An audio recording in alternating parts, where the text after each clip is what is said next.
Hello? Hey, this is Jenna from The Ones You Forgot. I just wanted to give you a call for the interview. Hi, this is Jeanine. Thank you so much for speaking with me. Yeah, of course. Thanks for having me. It's just me right now, 'cause social distancing and all that. But Yeah, I know it's a little crazy how things are working out. I know it's wild, honestly. I do have to say I loved your performance at Starland. It was so good.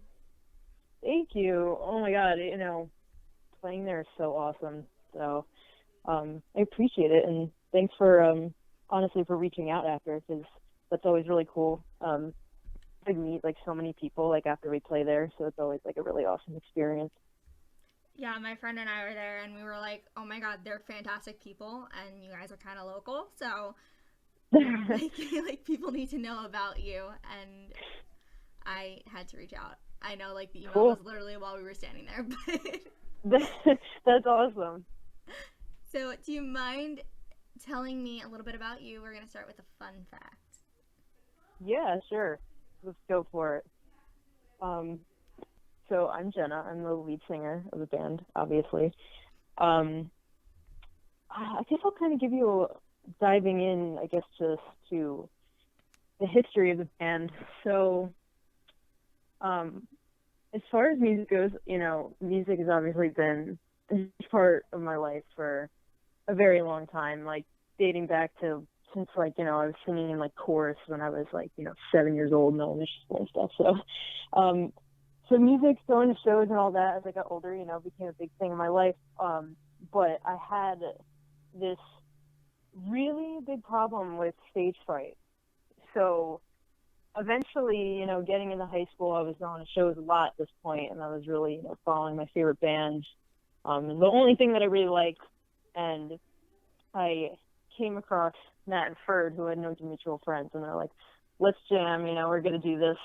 And it's really cool because something that you know started as a whole, just a dream and something that seemed really unattainable, formed into what it is now.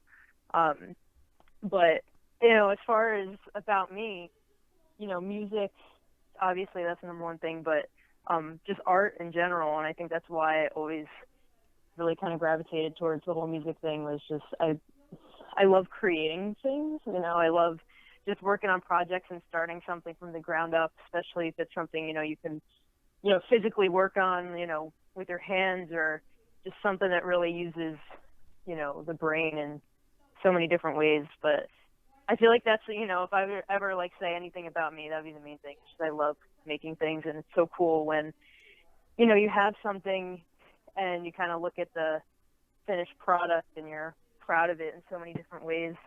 Um, so, so yeah. I like how you were talking a lot about this like creative process and how there's so many different aspects to it that all kind of like come together to make a final product. And I love how you're expressing like your creativity in so many different forms, not just through music. So that's awesome. Yeah, for sure. I mean, like it's totally always been like that, and I feel like I've always gravitated towards music just because of like art. I feel like is all about connecting with people, and obviously with music, I connected with that in a huge way. Um, so getting to do it myself is just awesome, and I think whatever capacity of like life that I hit, like no matter what age I am, like it's always going to be there. I feel that's probably how it is for a lot of people too. Yeah, especially during now. I feel like I've been listening to so much more music than I normally would just because it's kind of like forming a connection with people even though they're not here. Yeah, yeah, exactly. It was like a like perfect example because everything's insane right now. So true. So, what musician inspires you to be a better musician? To be a better musician, oh, I feel like there's like a few different parts to that. So I would say like the artists that when I was starting, when I picked up guitar and started taking like singing seriously and everything, I would say it's a lot of the bands that I listened to in like middle school. So um, I was like really into the whole like pop punk thing. So it was like really loved like All Time Low was like my favorite band at one point. of course, bands like Paramore and just bands with women in it, like, really made me, just want to dive into it in general, when I saw that it was something that could be possible. But I would say now, it's transitioned so much, but one artist that I particularly, like, I feel like I listen to his work, and every time I'm just like, that makes me, want to sit down and practice, I would say would be Dallas Green from City and Color, or I guess you can just say City and Color, but he's been a favorite artist of mine for a long time now. So I don't know, I listen to him, and every time, like, I do, or if he puts out new material, or if I see him live, I'm like, every time I'm like, damn, like, I need to go lock myself in my room and just get better, because every time, I see something or listen to something from him, it's like just an awesome experience. So what music are you currently listening to? What am I currently listening to? You know what? I have my phone. Whenever I get a question like this, I'm like, we're gonna pull up Spotify. I'll put you on speaker. well, see, because, like, someone asks you that question, you're really like, oh my god, like, I don't listen to anything. I have no idea what I like. So if I pull this up, I'll go through my, like, recently played, and we'll see what we got. Oh, okay. All right, some good stuff. So, Best Coast put out an album last month. I've been listening to that a lot. That's always been coming on. Let's see. Speak the Devil, Haley Williams put out a new song today. I was listening to that. Mm-hmm. Been listening to the Word Alive's new record a lot.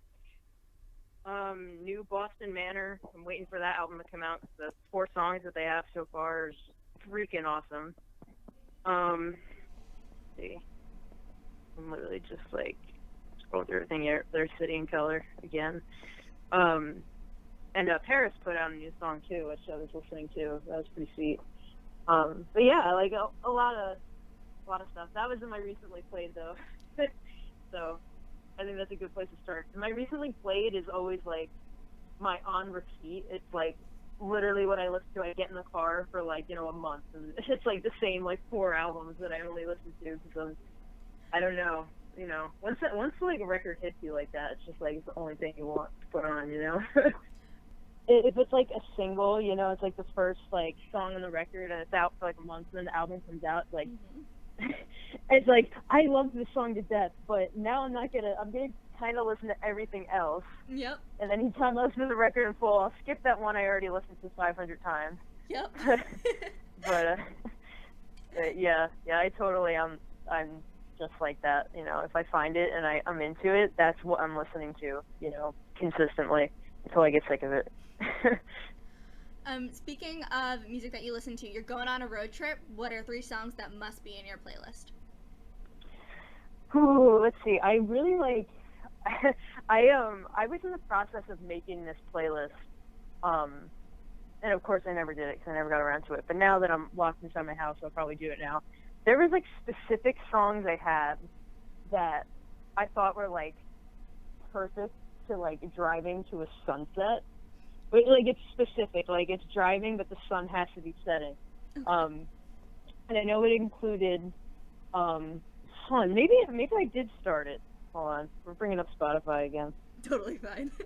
I don't know if I ever. Oh no, I did start it. Cool. Oh yeah, so it has a lot of turnover on it. I think I don't know, something about their music that it's that vibe. I put one Mayday Parade song, which was Happy Endings are stories that haven't ended yet. I think that's what it's called. Haven't ended yet. I couldn't remember. It's been a while. So like, cause that album, oh my god, when that album came out, however long ago that was, 10 years ago, I was freaking obsessed with it. So that's one that is on it. Not exactly a road trip for this, but I guess if you're road tripping at sunset, this will work. This song called Blueprints by a band called Poeta, which is they're local to around New Jersey, and we used to play with them a lot, and this one song in particular, I love it, so like I included that. And also City and Color, again, Take Care by City and Color was one of the songs that was on it. But yeah, I mean, I don't even know like what it is that triggers like that response where I'm like this like fits that mood, but songs that have very kind of like they're mellow but also like really emotional like lyrically, if that if that makes sense, like they're definitely, they sound very calm and chill, like I can just listen to this and relax, but like they also strike that like emotional kind of thing in you at the same time. So that's how I kind of feel like about all those songs that I said so far. But I guess if I added more to that playlist, it would definitely be songs that kind of fall into that category, which could be different for everybody, but yeah. I always love how people interpret music and kind of like how like this is like your sunset vibe going in a car and just going down like the windows down or something, and like I feel like everyone kind of has everyone interprets a song differently. I think that's one of the best parts. We all pick it up in different ways. That's so true. And my next question for you is, can you describe your band's sound for me in 3 words? Oh, jeez.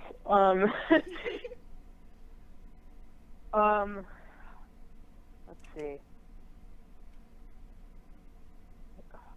Yeah, I'm like really thinking. I guess poppy could be one. I feel like we always have like that poppy kind of hooky element to our songs.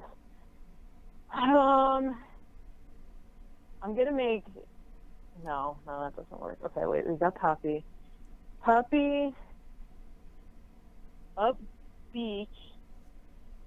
I'm gonna add an extra word just to like to clarify. Poppy, upbeat, but like that doesn't count. That's not me describing it. That's like I got you. Poppy, upbeat, but maybe serious, I guess. I don't know. No one's really asked us to describe us in that kind of way. I mean, if we're using strictly adjectives, I could say that could work. Because, like I said, we have like those hooks, those pop hooks. Most of our songs are pretty, like bouncy, like I'm feeling good, I want to move around. But then you can be listening to the record and it suddenly takes a turn. You're like, oh my God, this got really dark really quick. So, I don't know. I guess we can go with that, which is weird. But now I'm going to ponder that question, like, after this. I'm gonna like reach out to you and be like, I got a better answer. It's just 3 words, but at the same time, it's kind of interesting to see how like you guys would define you. Like, I'm describing your band to somebody, I might use different words, but it's nice to see how you guys kind of think what your vibe is. Yeah. It's fun. I don't know. I was like, this is really hard trying to encompass all of that into like such a short thing, So what is your writing process like?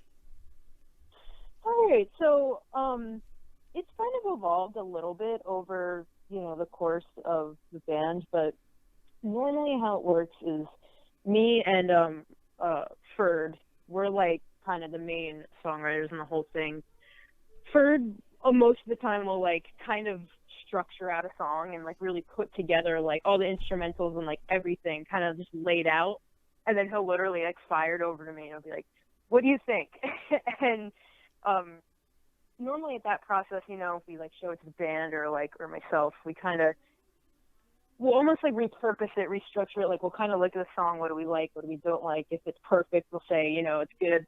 And then I actually will add on lyrics and a melody. So usually when I get to write and like I start doing my part, the song changes a lot because, I don't, it's nice having the groundwork laid out for me that like, as far as like, there's kind of like a mood and something to follow in the song. But also at the same time, when there's something I really want to convey and there's a certain way I want to do it, the song does change. But yeah, normally the process would be like, Ferd puts together something awesome, shows all of us, we go from there. I do lyrics and melody after. But on some of the new songs we've been doing, one of them in particular, which we actually plan to release soon.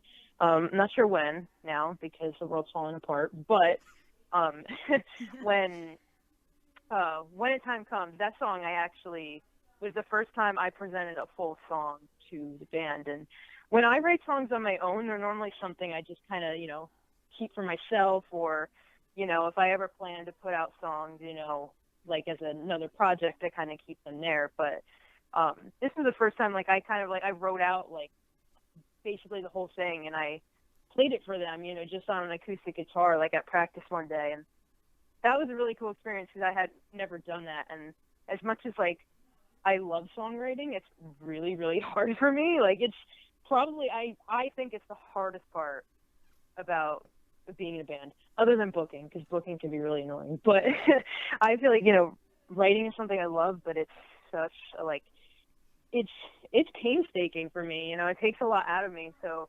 to have Ferd, who's like a really awesome songwriter, like by my side, makes it so much easier that we can combine our brains, when we get together. I feel like we work really well together, which is awesome. But when there's times where, like, I came in, I was just like, this is something I wrote, like, I'm really scared to show you guys, but let me know what you think about it.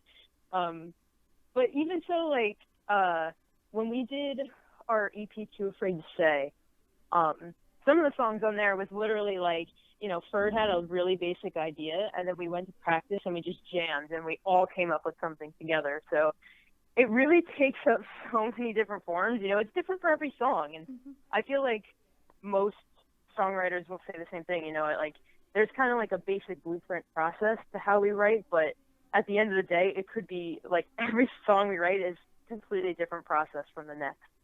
But overall, I would say me and Ferd kind of bash our heads together and come out with the material that we have. So, sorry, that was really long, but No, I really appreciate the honesty in the answer. Like, I feel like this is one of the most described processes I've listened to, and I think, as you said, like, every song kind of has its own process with this blueprint that maybe is in place. But I do think that sometimes, like, as you said, like, songwriting can be hard, and I feel like people never really talk about that. Yeah, for sure. Because I feel like no one, like, really wants to admit it, because, like, when you put out songs into the world, you just, like, just want to, like, present them, like, here it is, but then, like, you kind of look back and think about it. You're like, how many, like, maybe how many hours you put into it, or how different the song sounded in the beginning versus to where it is, when you finally recorded it. Like, it's crazy, and it's not easy, especially when you're writing lyrics, because if you're writing lyrics from, like, a personal place, because you can get inspiration to write a song from anything, but when it's specifically coming from, like, your own experience, it could be really, really tough just to talk about it, and especially when you're putting it out for the whole world to listen to, so, but yeah, I mean, that's just how I am, but I would assume that most people, it's a process. That's all it is, I guess. It has so many steps, and everyone kind of goes through it differently, but I feel like there's definitely a lot of nerves that can go into it, especially when you really, you want it to be something that, your fans enjoy too. So lots of different aspects for sure. This leads to my next question. What is your favorite part of a song that you've written? It could be a lyric, guitar riff, drum cadence, anything you think. Man, I don't know. I mean, I think I'm actually going to say I can't really specify yet because the song isn't out. But one of the new ones that we have that, is done and in our possession, I think for me personally, the melody I put in the chorus, I think is just so awesome. Like, I always found it getting, like, stuck in my head, and, like, anyone we showed the song to was, like, immediately after was, like, humming it or, like, going along to it. Like, I don't know, that was a very proud moment, and I would say the lyrics to that part of the chorus too. I can't give details, but when it comes out, I can say, hey, this is the song I was talking about. But, I guess just the entire chorus of this one song in particular, it's so meaningful to me, what I'm singing about. And I also think it's just such a classic, ones you forgot type of vibe that, I don't know, that's definitely my favorite thing. But I would say, in general, because that's more so what I personally wrote, but I think Ferd's guitar solo in Here Forever will always be freaking awesome. So that's definitely, I guess if we're talking general, by the band, I would say that chorus is freaking fire. Awesome. Or solo, rather, whatever I just said. Y'all are from Jersey. Can you tell me a little bit about the local scene there? Yeah, sure. So, when we started the band, we started playing shows in late 2014, put out our first EP in 2015. So all of us were completely new on the scene. We barely knew anyone. We had a few friends who were, doing the same thing, but we literally were it's what do we do? How do we make friends? How does this all work? And, but we, started playing lots of shows, going to shows, and just meeting so many different people, not even just, musicians, but just everyone involved in the scene, people who are at venues or photographers or, everything in that realm. But New Jersey is really cool. So we're right by Asbury Park, okay. Which, is yeah. In New Jersey, that's that's the music city. That's where you want to be. So I really love Asbury specifically. I guess I'll kind of just refer to it there because we played there a lot. We literally live 20 minutes from there because Brick, New Jersey doesn't really have a scene because there's not a venue in town. But we'll refer to Asbury for now because, Asbury's just the best. But I just really like it because I think the community is so strong in that town, not even just in music, but just in general. It's a very artsy, creative kind of town. So, anything that's involving that realm, there's just so much support from everyone. Everyone's really nice, and, we're all kind of in it together, I feel like.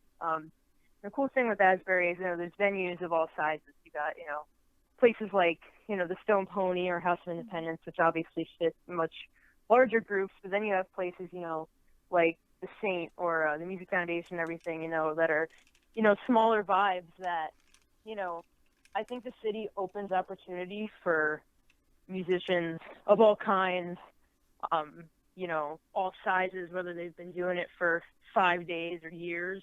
I think that's my favorite part is it's just, it really provides opportunity for everyone, no matter what you're looking to do in the arts. So yeah, it's great. It's definitely changed a lot, and even just in our existence of a band, it's changed a lot because a lot of the artists that, we played with then are either, members are in new bands or those bands don't exist, or there's venues we played at that aren't around anymore, but then there's also new venues that popped up that we love. So it's definitely changed, and music industry, everything out there, it's always changing. So but I hope that it always kind of is positive and takes obviously the uphill approach, because we obviously don't we don't want it to crumble, but I think I feel like it's only up from here. Everyone, as long as everyone stays true and genuine, I think New Jersey is a really good place to be for music. So yeah, Asbury is definitely one of my favorite spots for what I've seen and where I've gone for music. Yeah. And I feel like even just as you said, the people in that town, it's just, I feel like this close knit community that kind of just gets it. I don't know. But it's a nice environment. And my next question for you is, what is your favorite venue that you've ever played in? Ever? Oh my God. Well, I don't know if this necessarily counts. Someone actually asked us this not too long ago, and we said our answer was because for Warped Tour last year we played on the beach. So we're like, can we say the beach was our favorite venue because that was freaking awesome. Oh my god. But honestly, I'm actually gonna say, venues that we actually mentioned, Starland Ballroom and in Sayreville is just awesome. And I've been going to Starland since I was like 12, 13 maybe even younger. So like, what a full circle moment to play there. Just, playing there is awesome because, the crowd's always really into it. It's big. It sounds awesome in there. That's always a great experience. But like the part that's coolest about it, was like, just however many years ago I was looking at that stage, like what a dream come true that would be to play up there, and it's happened to us, which is really awesome. But I'm also going to say too, like we were talking about Asbury, House of Independence is awesome.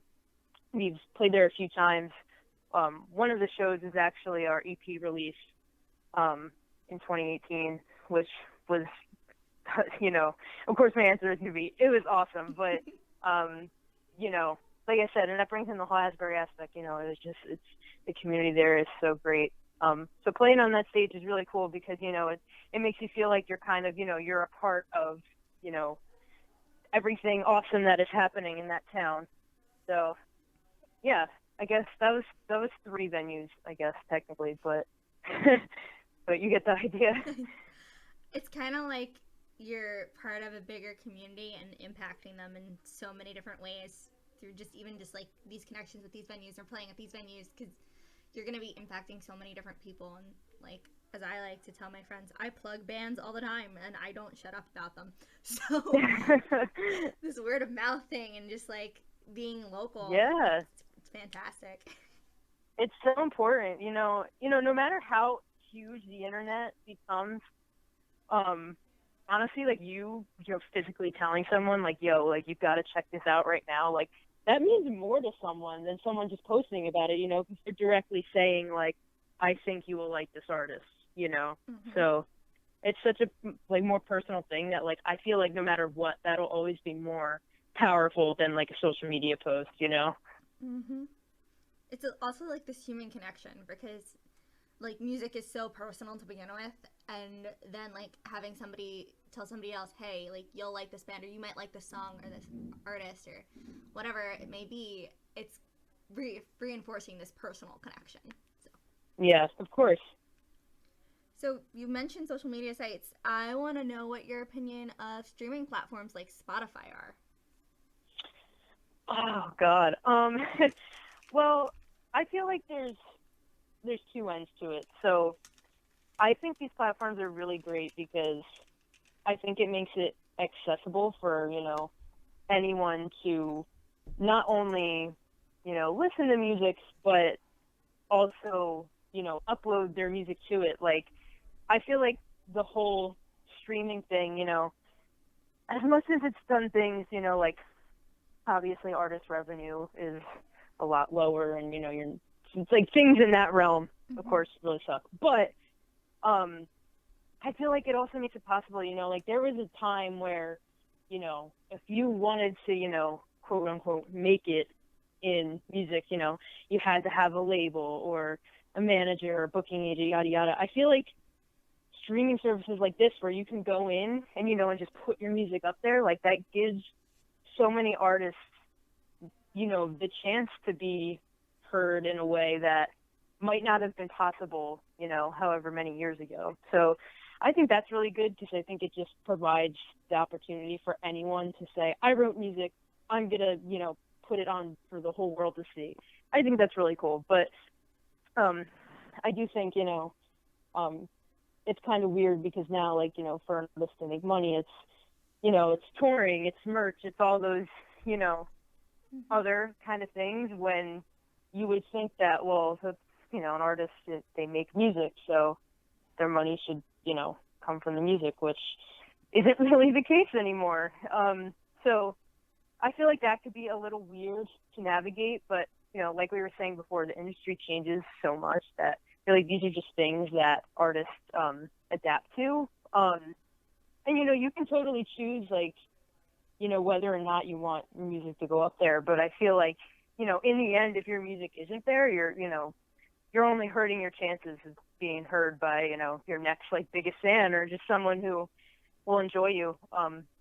I feel like, now that they're in existence, it's definitely necessary for you to be on there. But in the end, it's your choice. But I guess overall, I would say, the concept behind streaming is really good. But when you're streaming those artists, though, make sure to support them in other ways. Mm-hmm. Yes, I know. Well, now more so than ever. I've been trying to plug like merch for bands and everything that we can from our station standpoint, so we can support you guys in whatever capability that we can. Yeah, I know it's like taking a hard hit on some people. And yeah, it really is. I mean, because like we were saying before, playing shows and everything, like that's where artists survive. So now with like such a sudden, cancellation of so many shows and tours and events, like it really hurts a lot of people, and not just the musicians, mm-hmm. It's people who are working in venues. It's just anyone who's like, working behind the scenes on a tour. It's so many different people. So yeah, like you're saying, now more than ever, it's like, whoever's out there that like you believe in and you support, like now is your time to, help them out and show them, how much you care. Mm-hmm.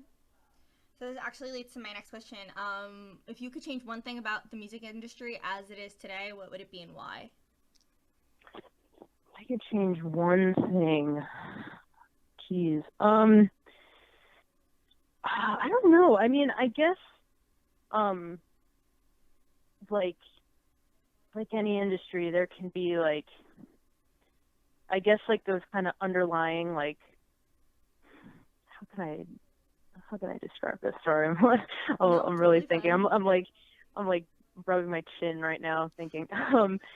But I guess if there was a way to make it, a little more about the art itself, which is funny because, when you go into music and you want your career to be music, you got to look at the business side, of course, like that can't be ignored. But I think sometimes it sucks when there's artists out there that like, really have potential, really have been grinding, really working hard, but like, I feel like it's a little unfair, if like the digital numbers don't mm-hmm. show it, because I feel like there's a lot of people out there who are missing out on a lot of great artists just because, they don't have like thousands of monthly listeners on Spotify, and obviously, those things like are important, but I feel like there's kind of a stigma attached to like, if you don't have, the numbers, then you're not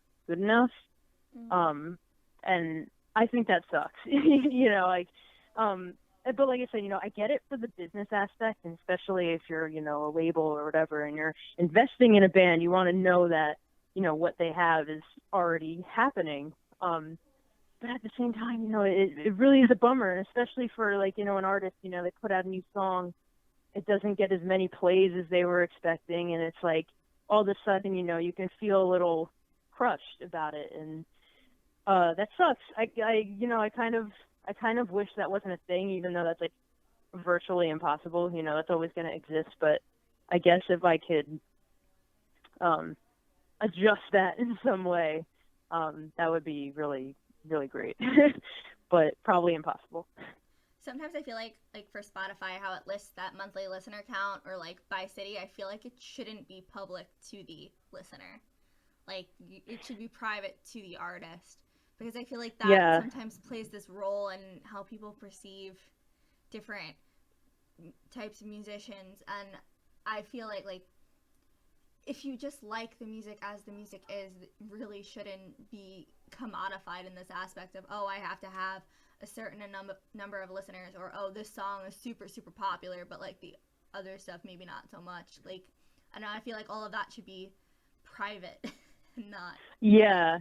Yeah, it's like it's a metric that like I understand and it's important for the business aspect, but yeah, like at the same time I'm like there's no reason like a random listener should have to, like know that. And I mean, kind of like how Instagram was implementing that thing that like you couldn't see like how many likes like a Mm-hmm. photo got or something. Like, I guess it's like a similar kind of thing is, it's like kind of like you're saying. Like I feel like it's something that's not necessary for someone who's just opening up Spotify and like listening to a band. Like I feel like it doesn't have to be there, but it should be visible, for the artist and Mm-hmm. like their team. And if someone asks for this information for something, then yeah, like send it over. But I agree. I feel like there's no need for it to be shown to everybody.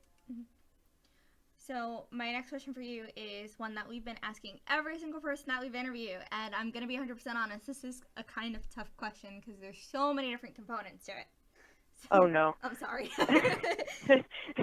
It's okay. So the question is, what is your opinion of releasing an artist's unreleased music after they've passed away? Should it be released or should it not? Wow. Oh my God. Yeah, that's pretty deep. Geez, I don't, I never actually thought about this, and I've definitely seen it happen before, but I guess it was never something that really registered with me. Um, man, I don't know, because I'm trying to think, if like if I was in that situation and like I had music that was done, you know, and then whatever happened to me, like I don't know if I would want it to be released, like personally. Um, like I don't know. I guess it would depend, but I feel like there's really no way of, determining this situation personally, obviously, unless it was something that was, if you like wrote it in your will or something, which I'm sure people actually do. Um, but like, I don't know. Like, I guess if it was like for me, this is for me personally, like the general idea, I don't know, but I guess for me, like if it was a song that was done and I fully intended on releasing and there was like a whole plan behind it, like things were already like in motion and like, whoever I was working with like knew, that it was being released, I guess then I would be like, yeah, like that's fine. But if I had something done that was like, just in my computer, like locked up and just something that I had recorded personally and like didn't show anyone, then no, I would not want that to be showcased to the world. So, um, yeah, but as far as whether I think it's okay or not, I don't, I don't know. I feel like it's, it's something that I guess depends on each situation. Um, because, kind of like we were talking about before, writing songs, especially when they come from your own place, is very personal. And if you're not ready to show it to the world, I feel like it's no one else's job to do that for you. I feel like it should only be up to you. So yeah, I don't know. I mean, I'm sure, like I said, like I'm sure that takes on like a legal standpoint. Like if there was, an artist that like put that in their will, like what they wanted to be done with songs, I guess like, um, I, I guess that could be like a thing, but um, yeah, damn, that's really hard. That's another thing. I'm gonna think really hard about this, but like this is something I would love to hear other people's opinions on too. Is um, with all the people that make music in the world, I'm sure there's a lot of different opinions on this. But I could say overall, if it was me, if I had like a plan set in place for this material, I would be okay with it. But you know, I don't want someone like reading through like my, my journal or like my songs and and anything and just picking things out and saying we're gonna put this out as a tribute. Like I don't like that at all. But yeah, geez, that's crazy. Yeah, so we ask this question because we want to start this type of conversation with people. One of the things that I've heard so many different answers to this question. I feel like everyone is on different sides of a spectrum, and it's Yeah. kind of crazy to like actually sit down and think about it. One of the things that we as WCBG think is that this should be discussed in contracts, um, Yeah. because every artist is going to have a different opinion on what should be happening to their music. Like, Mhm. I know this question came about because of the Little Peep songs that were released that kind of sound like these unfinished demo tracks. They just don't sound right. But then Yeah. Mac Miller's Circles was released, and you can tell like that was a purposely crafted album with an intent in mind. Like as you were saying, like there was a plan, there was a track that it was supposed to follow. Yeah. So it's crazy that there's so many different things. Like someone compared this to Kurt Cobain's journal and how like it should never be released. Yeah. Yeah, I 100% agree with that. Oh my God, it's such an invasion of privacy, you know, not even just that, but like, oh my God, yeah, it's crazy, but I think it's really good though that you guys are, you know, consciously making an effort to bring up this conversation, because up until now, like, you know, I had seen people post about it, but it never really triggered my thoughts, like, geez, like, you know, what would I do or how would I feel in this situation? Yeah, I know for me, you know, that's something that has never really been in my thoughts, but now it's definitely going to. And but yeah, it's really good that you guys bring it up for sure. So now we're gonna switch things up a little bit. So what's the weirdest or funniest question you've ever been asked in an interview? Oh God. I'm like trying to think back. I guess it isn't really a question, but we had a very, very weird experience, like the first time we were ever interviewed at like our first show ever. So I guess if I could relate it to it, like it's not a question, but to a specific time, it would be the first time we ever got interviewed. It was the weirdest by far, like so not right interview like we've ever done. And I don't think it's ever gonna get weirder than that. So yeah, first time we've ever played a show, first time we've ever been interviewed. That time specifically, there was a whole plethora of questions that I'm not going to repeat just to save you and everyone who's listening or reading this. But yeah, I guess we can narrow it down to that time specifically.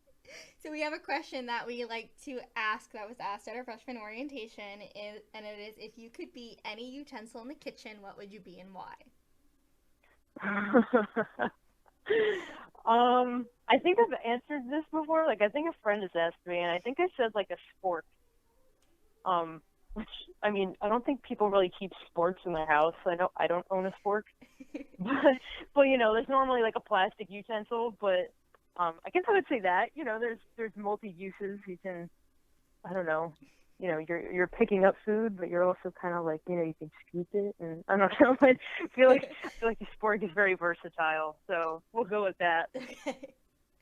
So I have some Spitfire questions for you. So just say the first thing that pops into your head, okay?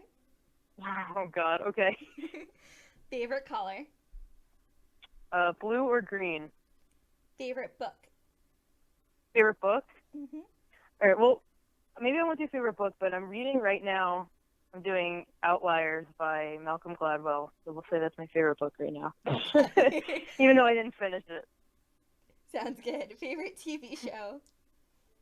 Favorite TV show? SpongeBob. Favorite movie? Probably something from Marvel. Probably one of the Avengers films. Favorite state that you've been to? This is probably a typical answer. California. Favorite restaurant? There is a place by me. It's like literally like the next town over from me.